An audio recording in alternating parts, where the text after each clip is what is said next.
Peddapalli parliament సభ్యుడిగా ఎన్నికైన గడ్డం వంశీకృష్ణ నేడు పార్లమెంట్ భవనంలో ప్రమాణ స్వీకారం చేశారు. పెద్దపల్లి పార్లమెంట్ స్థానం నుంచి పోటీ చేసి 1,30,000 ఓట్ల మెజార్టీతో గెలిచిన వంశీకృష్ణ గతంలో వారి తాత కాకా వెంకటస్వామి, వారి తండ్రి వివేక్ వెంకటస్వామి కూడా ఈ స్థానం నుంచి ఎంపిక గెలుపొందారు.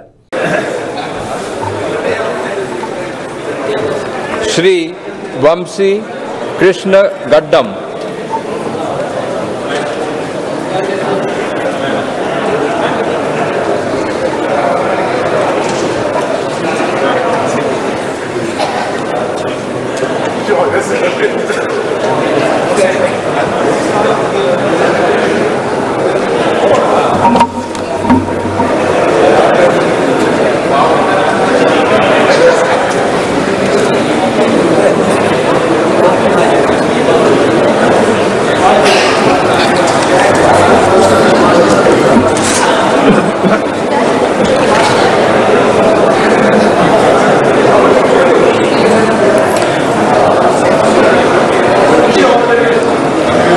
I, Vamsi Krishna Gaddam, having been elected a member of the House of the People, do swear in the name of God that I will bear true faith and allegiance to the Constitution of India as by law established, that I will uphold the sovereignty and integrity of India, and that I will faithfully discharge the duty upon which I am about to enter.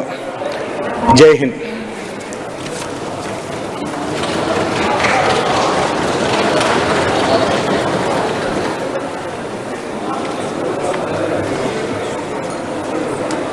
Shri Arvind Dharmapuri.